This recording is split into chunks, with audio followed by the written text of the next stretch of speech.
এখানে বলছে সমাধান করো 7 to the power minus 2 into 7 to the power minus 3 ভাগ 49 two the power minus 4 equals to 7 to the power question ছিল।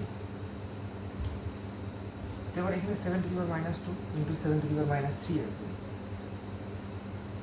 এবার আমরা জানি সূচকের নিয়ম অনুসারে বেসে যদি একই সংখ্যা থাকে তবে তার পাওয়ারে যেসব সংখ্যা থাকে সেগুলো যোগ হয়ে যায়। তো বেসে 7 আছে, তার মানে 7 to the power minus 2 plus minus 3 divided by 49 কে লিখতে পারি 7 স্কোয়ার। তো 7 square to the power minus 4 equals to 7 to the power question ছিল। That implies 7 to the power minus 2 plus minus 3, যেহেতু মাইনাস 2 এর সাথে এবার 7 to the power minus 2 plus আর মাইনাসকে গুণ করবো, মাইনাস আসবে মাইনাস 3। 7 টু দি পাওয়ার 2 আর মাইনাস 4কে গুণ করলে মাইনাস 8 আসবে। That implies 7 to the power question ছিল।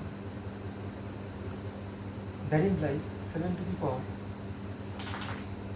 মাইনাস 2 আর মাইনাস 3কে যদি আমি যোগ করি তবে 7 টু দি পাওয়ার মাইনাস 5 আসবে divided by 7 to the power minus 8। That implies 7 to the power question ছিল। দ্যাট ইমপ্লাইজ এবার 7 to the power minus 5 divided by 7 to the power minus 8 equals to 7 to the power question ছিল। That implies এই minus 5 এর সাথে যদি minus 8কে আমি যোগ করি, যেহেতু উপরে 7 টু দি পাওয়ার মাইনাস 5 নিচে 7 টু দি পাওয়ার মাইনাস 8 আছে, তো এবার এটাকে আমি লিখতে পারি যে 7 to the power minus 5 minus minus 8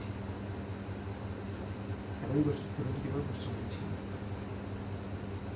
এবার এখানে 7 to the power minus 5 minus minus গুণ করলে প্লাস হবে, plus 8 equals to 7 to the power question ছিল। That implies 7 to the power 3 equals to 7 to the power question ছিল। That implies বেসে যেহেতু 7 পাওয়ারে 3 আর কোশ্চেন হলো, তার মানে পাওয়ার এত ইকুয়ালস টু 3 আসবে। এটি আনসার।